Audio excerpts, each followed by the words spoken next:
하나님 말씀 마태복음 27장 54절 한 절만 우리가 큰 소리로 함께 읽겠습니다. 마태복음 27장 54절 말씀. 백부장과 및 함께 예수를 지키던 자들이 주진과 그 일어난 일들을 보고 심히 두려워하여 이르되 이는 진실로 하나님의 아들이었도다 하더라. 아멘. 다 자리에 앉으시기를 바랍니다. 지금도 살아서 말씀과 성령으로 함께 하시는 주님, 오늘도 우리를 불러싸우니 우리를 위해 예비하신 여호와의 이레의 축복이 있게 해 주시옵소서. 마음의 문이 열리고 귀가 열려 성령이 교회들에게 하시는 진리의 말씀을 바로 듣고 바로 믿고 바로 살아가고 바로 누리고 바로 복된 인생이 되도록 도와 주시옵소서. 예수 그리스도 이름으로 이적과 기적과 능력과 권능과 표적의 역사가 일어나게 해 주시옵소서. 이 시간 말씀을 증거하는 자나 말씀을 듣는 자나 피차 하나님 앞에 큰 은혜의 시간, 큰 축복의 시간, 큰 회개의 시간, 큰 깨달음의 시간, 큰 변화의 시간 되게 해 주시옵소서. 예수님의 이름으로 기도드립니다. 아멘. 대단히 감사합니다. 오늘 여러분은 비를 맞고 왔으니까 이른비의 축복을 맞고 왔습니다. 성경에는 이른비와 늦은 비를 주겠다. 이 봄에 왔으니까 이른비. 믿습니까? 그렇게 믿으면 그렇게 됩니다. 하나님, 오늘 내가 교회 가면서 이른 비의 축복을 주시는구나. 어제 설 올라가면서 제가 성경을 이렇게 봤더니 옆에 연세가 많은 할머니, 뭐 저하고 비슷한 것 같아요. 그래서 교회 다니시냐고. 그렇다 그랬더니 이야기는 다 줄이고 자기도 예수 믿는데 몸에 피부병이 걸려서 너무나 고통스럽고 아무리 고쳐도 고쳐지지 않았는데 누가 예수 믿으면 된다 그래서 자기도 그 말을 듣고 예수를 믿었답니다. 어느 날 하나님께서 하나님, 나 이거 너무 아픈데 고쳐달라 그렇게 기도를 했더니 깨끗하게 나았어. 그때부터 오늘까지 저들의 신앙생활을 잘합니다. 지금 금요일이라서 교회 가는 길입니다. 이렇게 말씀을 하시더라고요. 기독교는 죽음의 종교가 아니고 살아있는 종교요, 부활의 종교입니다.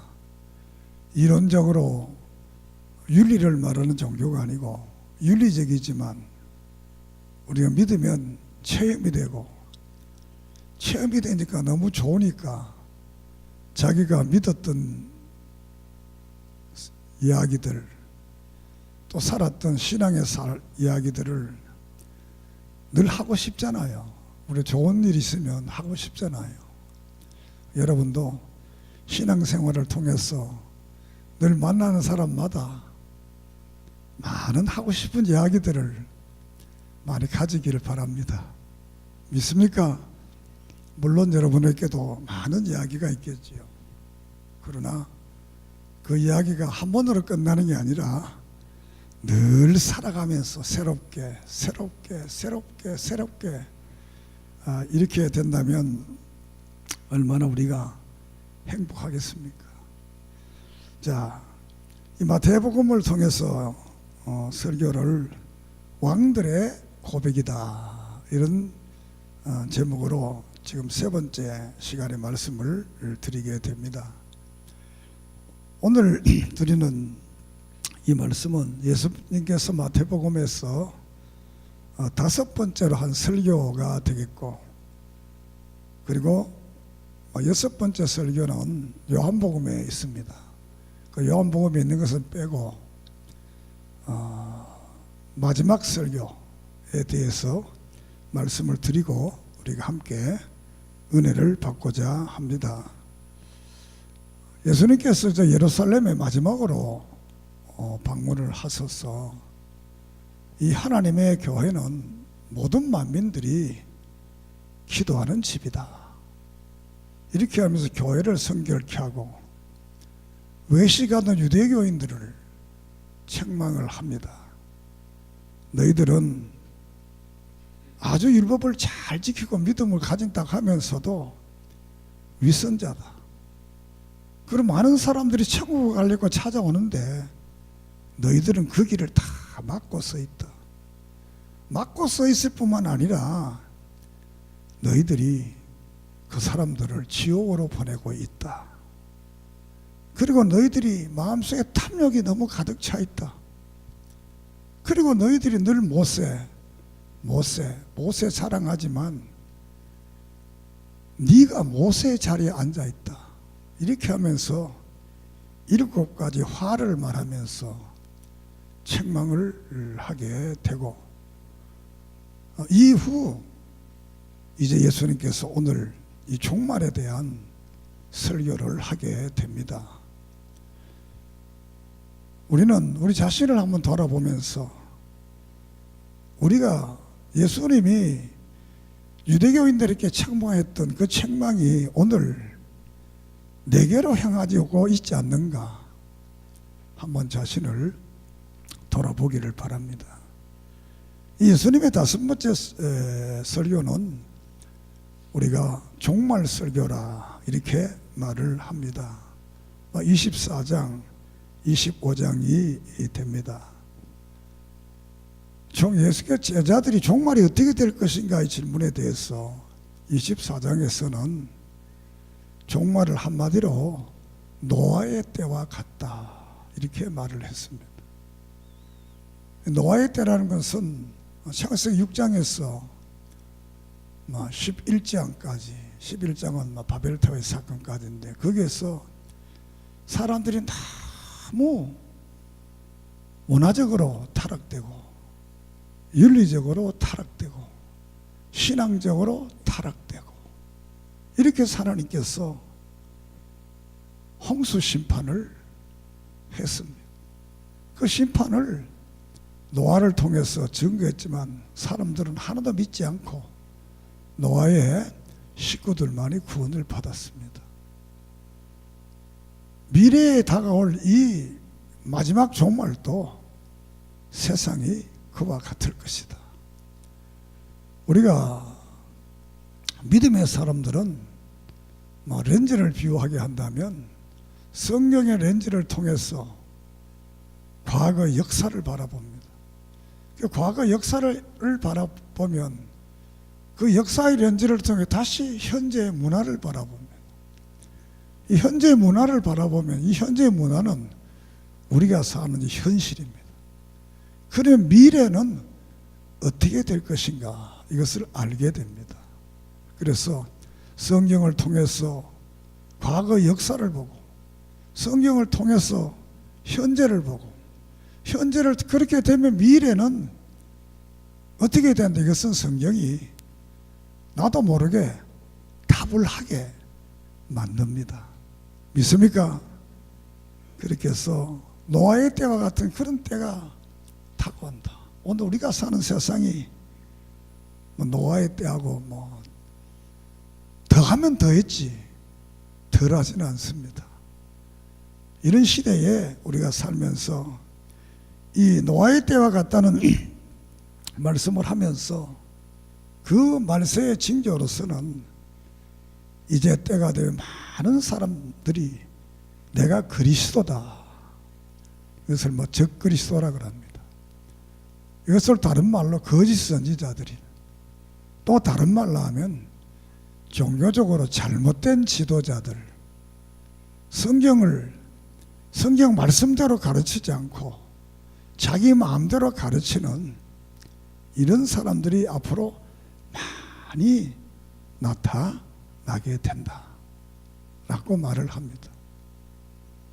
그래서 우리가 데살로니가 후서 2장에 보면 모든 사람들이 자기가 신이 되어서 모두가 신이 되고 또 그 신을 제압하는 또 신이 하나 생겨서 그가 성전 안에 들어와서 하나님 대신 자기가 다 예배를 받는 이런 말씀을 데살로니가 후서 2장에서 하고 있습니다.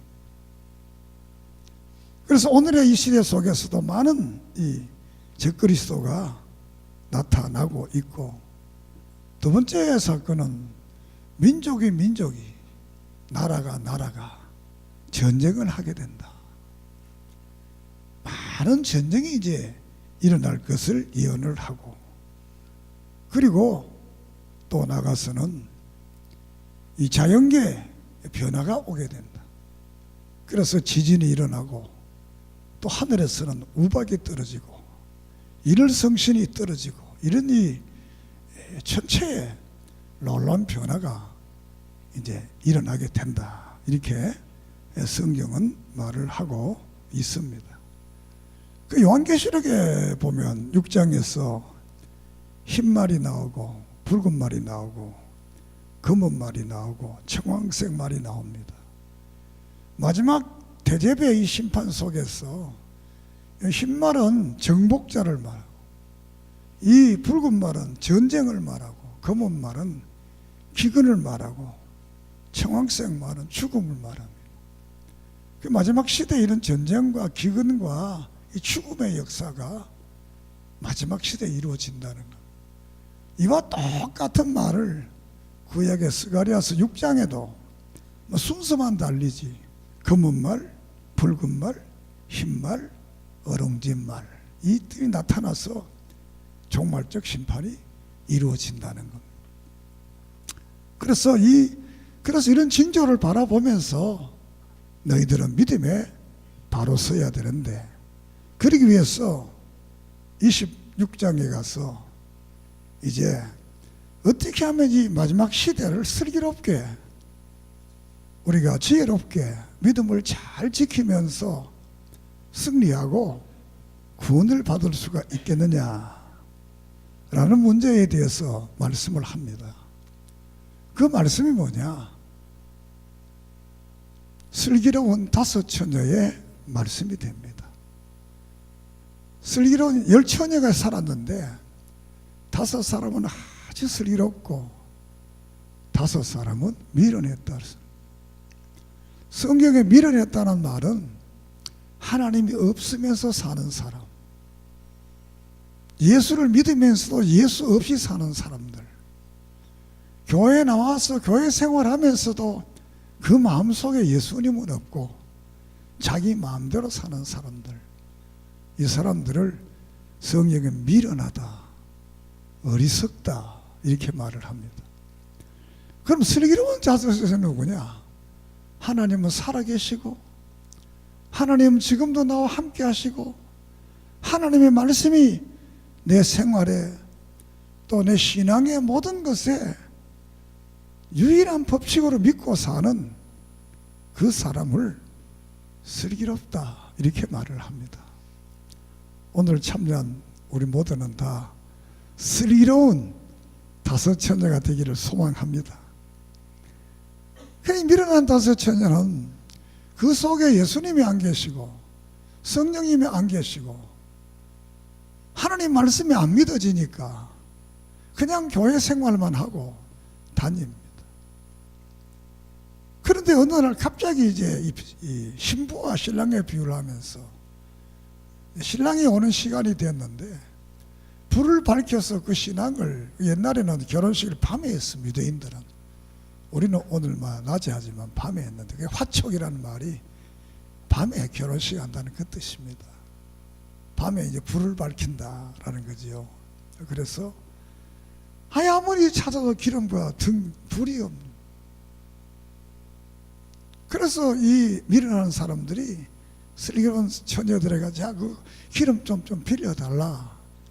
그러니까 이들이 지금 우리가 쓰기에도 부족하니까 빨리 가서 사오느라. 그러면 안 되겠나. 그래서 살아갔다고 그랬어요. 그 슬기로운 다섯 처녀는 기름과 등불을 잘 준비해뒀다가 온다는 소식을 듣고 불을 밝혔어. 신랑을 맞이해서 혼인식을 하고 영광스러운 역사가 있었다는 사실을 말합니다. 그리고 이제 늦게 온 사람들은 이미 문이 닫혀서 혼인식에 참석하지 못했다는 말은 우리 예수님이 이 땅에 오실 때 정말 슬기로운 다섯 처녀처럼 기름과 등불, 성령과 말씀으로 믿음으로 바로 준비된 사람들은 영원한 천국에 갈 수 있지만 준비하지 않고 있던 그런 사람들은 천국에 갈 수가 없다는 말입니다. 두 번째 말씀 속에서 양과 염소에 대한 말을 합니다. 한쪽에는 염소의 무리가 있고 한쪽에는 양의 무리가 있습니다. 그래서 이 염소의 무리에 속한 사람들은 악하고 게으른 종이라고 책망을 하고, 염소의 무리에 있는 사람들은, 양의 무리에 있는 사람들은 칭찬하고 천국 갈 것을 말씀을 합니다. 그러면서 이 염소의 무리에 있는 사람들이 누구냐? 이 땅에 살아가면서 늘 자기만 위해 사는 사람들, 가난하고 어렵고 아픈 상처받은 영혼들을 아주 괴롭히고 더 괴롭히고 더 못살게 하고, 너는 저주받아서 그렇다. 늘 이렇게 사람의 가슴 속에 상처를 주고 아픔을 주고 살았던 사람들, 이 양의 편에 속했던 사람들은 이 땅에 살아가면서 가난하며 헐벗고 굶주리고 아픈 사람들을 위로하며 동정하며 나와 같은 심령으로 여겼던 그 사람들에 대한 말이에요. 그래서 이 염소에 속한 사람, 우리가 왜 그러냐 물으니까 너희들이 가난한 자에게 하지 않는 것, 그것이 바로 내게 하지 않는 거다. 그 이웃들에게 사랑을 베푼 그 사람들은 바로 내게 한 것이다. 성경은 이렇게 말합니다. 하나님이 세상을 이처럼 사랑하사 독생자를 주셨으니 이는 저를 믿는 자마다 멸망치 않고 영생을 얻는다고 그랬습니다.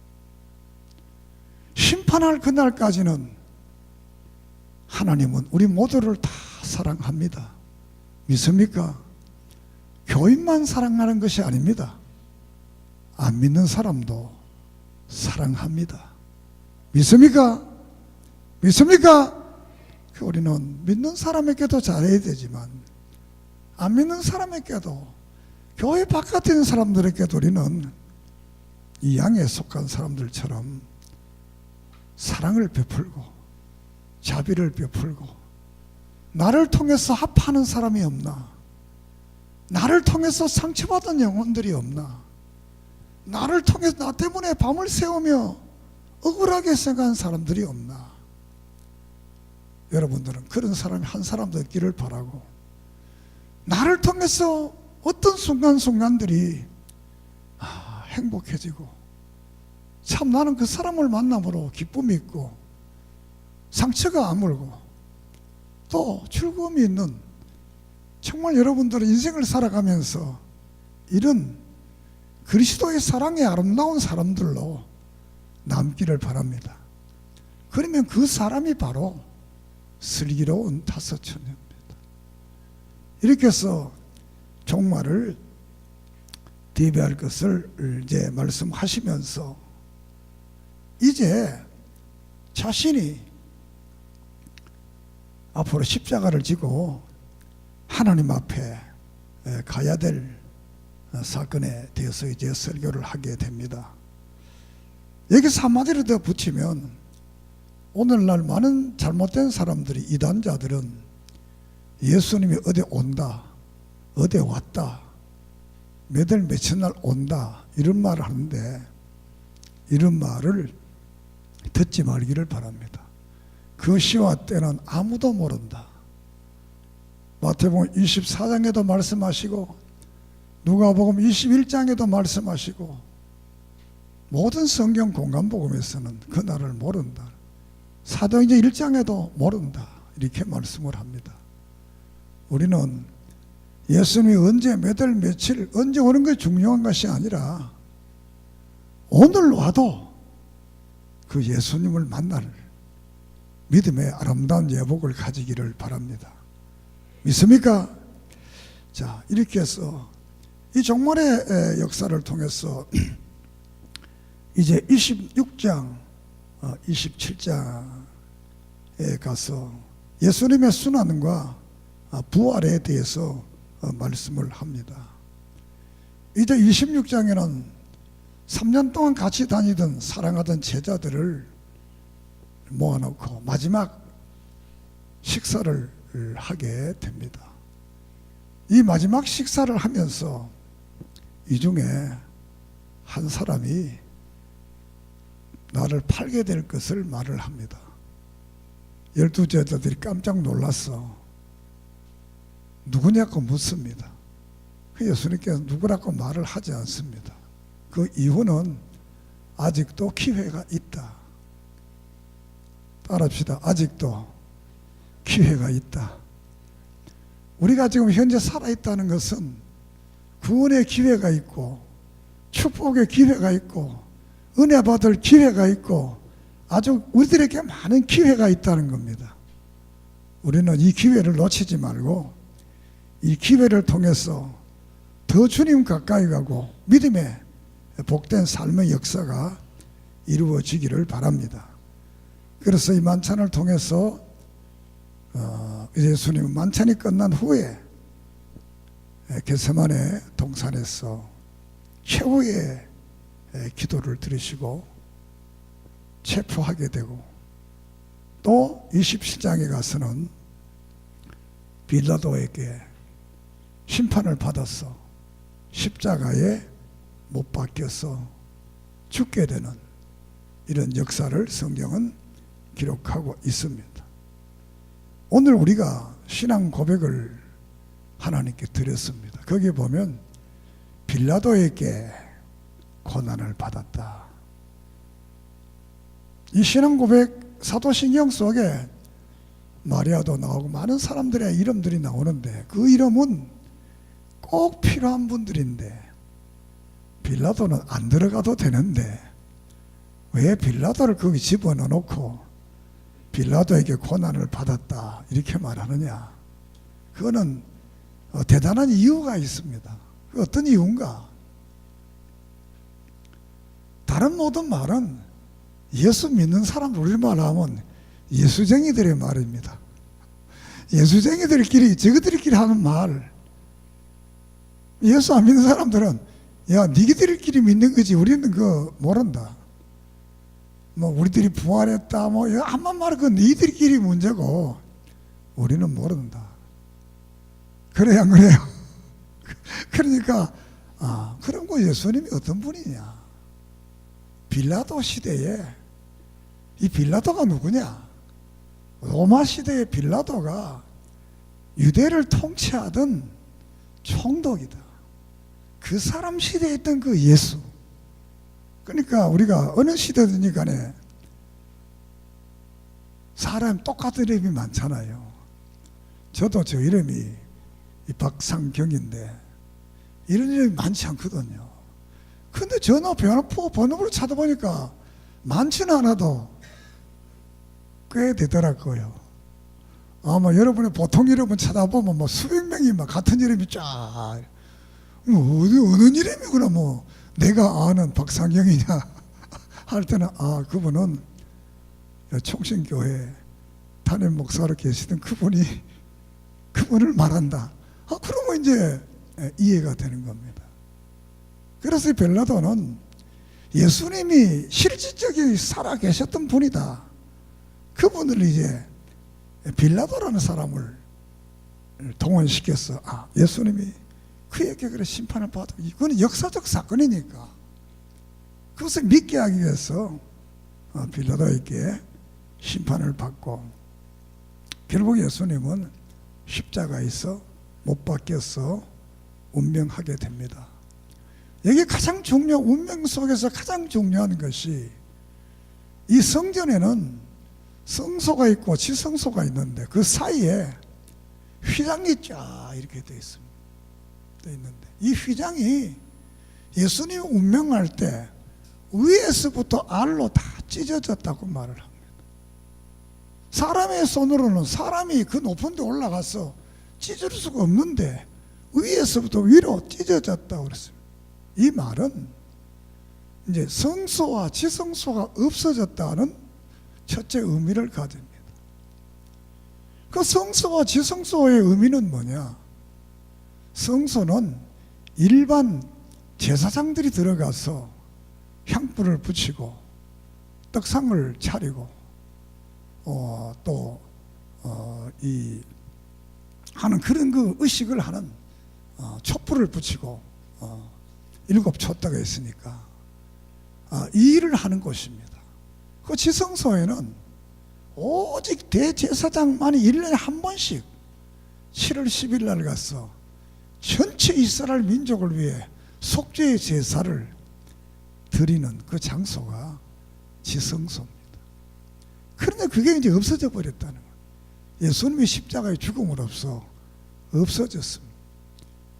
없어졌다는 그 의미는 대단히 중요한 것입니다. 왜?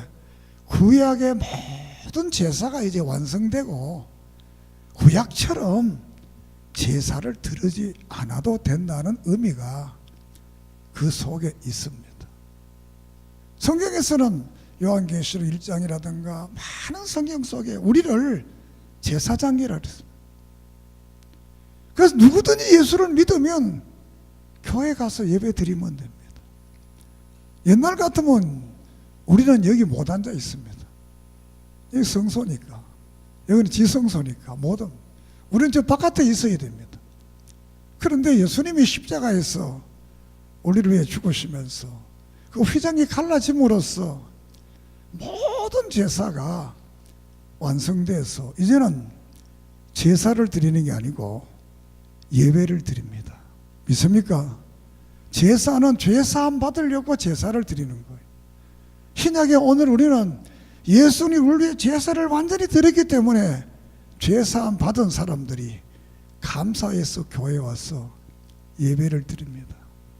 오늘 여러분이 드리는 이 예배는 감사해서, 죄 사해 주심에 감사해서, 나를 천국을 기업을 주심에 감사해서, 하나님의 자녀가 된 것을 감사해서, 우리의 삶의 축복을 감사해서 드리는 예배가 되기를 바랍니다.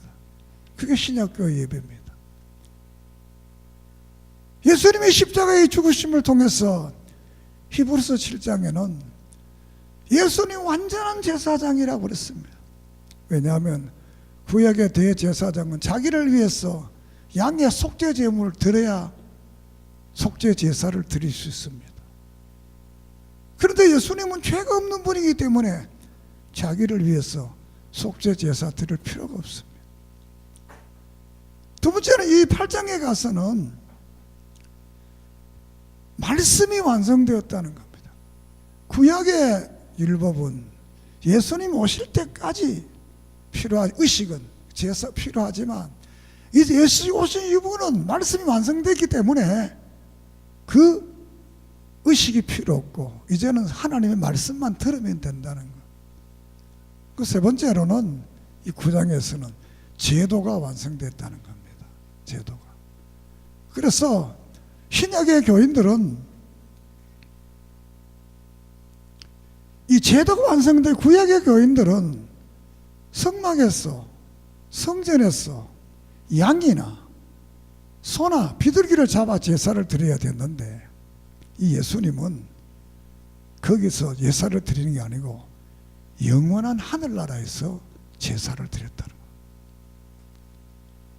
그래서 영원한 하늘나라의 제사를, 지상에서 드리는 제사가 아니고 하늘나라, 마지막 10장에서는, 히브리서 10장에서는 옛날의 구약에는 양을 잡고 소를 잡고 비둘기를 잡고 여러 짐승을 잡아서 하나님께 드렸는데 보태어 깨워드렸는데 이제는 예수는 죄 없는 그분이 십자가에 달려서 죽음으로 제사를 완성시켰다는 겁니다. 구약의 모든 제물들은 예수님을 비유하고 상징하고 있습니다. 그 예수님이 완전한 십자가를 통해 제사를 드렸기 때문에 오늘 우리들은 여기 와서 예수님의 이름으로 기도하고, 믿습니까? 예수님의 이름으로 예배드리고, 예수님의 이름으로 찬양드리고, 예수님의 이름으로 예물도 드리고, 왜? 그래서 하나님은 예수님을 보고 우리를 축복하는 거예요. 그러니까 우리는 예수만 믿어야 돼. 나는 길이요 진리요 생명이니 나로 말미암 자가 아버지께로 올 자가 없다. 디모데전서 2장 5절에는 하나님과 우리 사이의 중보자는 오직 예수님 뿐이다. 그러므로 그 예수님을 통해서 우리의 예배, 우리의 기도, 우리의 찬송 모든 것이 하나님께 응답되고 연락됩니다. 이 어마어마한 축복을 받은 사람들이 오늘 우리가 됩니다. 믿습니까? 이렇게 예수님은 십자가에서 달려서 설교를 합니다. 따라합시다. 몸으로 하신 설교.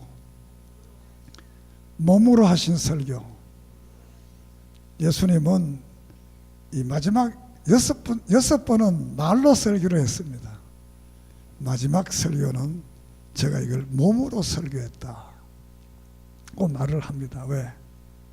십자가에 달려서 양손과 양발에 쇠못을 받고 거기서 이제 몸으로 자신의 삶의 전체를, 그가 오신 목적의 전체를 몸으로 보여주는 겁니다. 처음에 제가 설교를 시작할 때 유대교인들이 7가지 화를 말했는데 저들은 몸으로 말하는 게 아니고 요 말로만 했다, 입으로만 말했다는 거예요. 그러나 예수님은 말씀으로도 말했지만 자기가 한 그 모든 말이 몸으로 모습 속에서 그 설교의 내용이 그대로 나타났다는 겁니다. 믿습니까? 오늘 또 목사가 그렇습니다. 내가 아무리 설교를 잘해도 내 몸이 못된 짓 하고 다른 짓하고 돌아다니는 거 여러분 다 알면 속으로 뭐라 그러겠습니까? 설교는 잘하네. 네 속부터 고쳐라. 우리도 사람들 보고 그러잖아요. 야, 너 말은 잘하네. 네 심보를 고쳐라. 그러잖아요. 말은 다 잘할 수 있습니다. 주님은 말씀만 잘한 게 아니라 몸으로 설교를 합니다. 그 설교가 누가복음 23장에 나오는데 저들의 죄를 다 사해달라. 나를 십자가에 못 박는 저들의 죄를 다 사해달라. 참 할 수 없는 기도를 합니다. 또 누가복음 23장에서는 옆에 있는 십자가의 강도가 예수님, 당신 나라에 갈 나는 강도인데 나를 불쌍히 여기고 기억에 달 이 한마디에 예수님은 감동해서 그래, 내가 너와 함께 나원에 가리라. 그래서 우리는 말하기를 예수님 와서 천국 1호가 누구냐? 십자가의 강도다. 한번 따라합시다. 천국 1호 십자가의 강도다. 이거는 다른 사람은 사실 갔는지 안 갔는지, 물론 성경 속에 모세나 예레미야나 이런 분들은 천국에 주님과 같이 있는 모습을 아브라함이나 봤지만 그 외에는 이름이 안 나오잖아, 성경 속에. 그런데 예수님이 손목 잡고 가겠다고 했으니까 할렐루야! 여러분도 믿으면 주님이 우리를 인도. 그리고 요한복음 18장에는 어머니 마리아를 부탁하게 됩니다. 그리고 마태복음 27장에 엘리엘이 나마 사박다니 어찌하여 나를 버리느냐. 인간의 최고의 마지막 고뇌를, 이 고뇌는 뭐냐? 하나님께 버림받는 고뇌. 우리가 하나님께 버림받으면 안 됩니다. 내가 이 땅 아무리 잘했다 하더라도 하나님께 버림받으면 지옥 가잖아요. 그리고 다섯 번째는 목마르다 그 말씀을 합니다. 왜? 피가 다 쏟아지니까 목마를 수밖에 없잖아요. 그리고 여섯 번째는 다 이루었다. 모든 성경을 다 이루었다. 이제는 나만 믿으면 된다. 누구든지 나만 믿으면 구원받는다. 누구든지 나만 믿으면 천당 간다. 누구든지 나만 믿으면 죄사함 받는다. 믿습니까? 다 이루었다. 그리고 마지막 일곱 번째, 누가복음 23장에 내 영혼을 아버지께 부탁한다. 이렇게 하고 예수님은 세상을 떠나게 됩니다. 이 떠남의 역사 속에 놀라운 자연의 지진이 일어나고 또 부활의 역사가, 이것을 보고 구경하던 사람들이 오늘 읽은 54절입니다. 한번 읽어봅시다. 시작. 백부장과 및 함께 예수를 지키던 자들이 지진과 일어난 일을 보고 힘이 들어와요 이르되 이는 진실로 하나님의 아들이었도다. 이 하나님의 아들이었도다, 이 말은 하나님이었다 그 말입니다. 이 마태복음을 기록한 마태는 예수님이 아브라함과 다윗의 자손으로 왔지만 이분은 바로 하나님이다. 그래서 마태복음 16장에 주는 그리스도시요 하나님의 아들임의 신앙 고백을 하기 위해서 하나님의 아들이라, 나의 구세주라, 이런 고백을 가지는 사람들은 다 구원을 받는다는 겁니다. 아무리 우리가 좋은 설교를 하고 좋은 말을 들어도 내가 예수 그리스도가 나의 구세주가 아니고 그분이 나의 하나님이 아니라면 나하고는 아무 상관이 없습니다. 우리는 예수님은 나의 구세주시오 나의 하나님인 것을 믿고 살아가면 그분이 올라가서 영원한 하늘나라를 우리에게 주실 줄을 믿습니다. 그래서 그분은 이제 안식 후 첫날 28장에 부활을 하게 되고 하늘나라로 승천하면서 제자들에게 너희는 가서 모든 족속으로 제자로 삼아 아버지의 아들과 성령의 이름으로 세례를 주라. 그리고 내가 분부한 모든 것을 가르쳐 지키게 하라. 이렇게 제자들에게 부활하고 이 세상을 그들에게 맡겼습니다. 그 예수는 오늘도 우리에게 그렇게 말합니다. 이 세상의 모든 사람들을 너희들로 제자로 삼아 네가 고백했던 것처럼 그들도 나를 주님은 살아계신 하나님의 아들이요 나의 구세주요 나의 왕이시고 하나님의 것을 고백하게 만들어라. 그래야 네가 하나님의 제자고 나의 제자고 믿음의 사람이라는 겁니다. 마태복음 24장 45절에 이런 말씀을 합니다. 이 때를 알고 양식을 많이 준비했다가 때에 따라 그 양식을 종들에게 잘 나누어주는 그 사람이 진짜 종이다. 충성스러운 종이다. 다시 말하면 이 양식은 성경을 말합니다. 말씀을 많이 이것을 읽고 들어서 이 양식을 필요한 대로 잘 나누어줘서 그 많은 사람들이 예수 믿고 구원받게 하는 이런 사람이 바로 슬기로운 다섯 처녀요 충성스러운 종이요 하나님의 자녀입니다.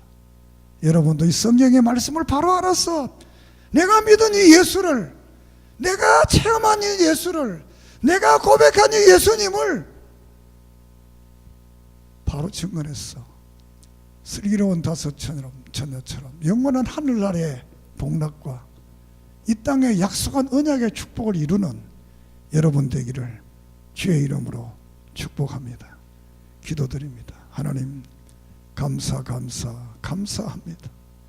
오늘 이 말씀을 통해서 종말을 바로 알고 주님의 마지막 몸으로 십자가로 한 이 설교를 잊지 않고 우리도 이 땅을 살아가면서 예수 믿는 사람, 말 잘하는 사람이 아니라 그의 모습 속에 주님의 사랑이, 그의 모습 속에 주님의 모습이, 그의 모습 속에 주님의 품격이, 그의 모습 속에 주님의 모습이 나타나도록 축복해 주시고, 내가 믿은 예수, 내가 받은 은혜를 증거함으로 다른 사람들도 예수님은 나의 구세주라 고백할 수 있는 역사가 일어나게 해 주시옵소서. 우리들을 보고 왕이라고 세우는 이 왕의 고백이 하나님 앞에 갈 때까지 계속되게 해 주시옵소서. 예수님의 이름으로 기도드립니다. 아멘.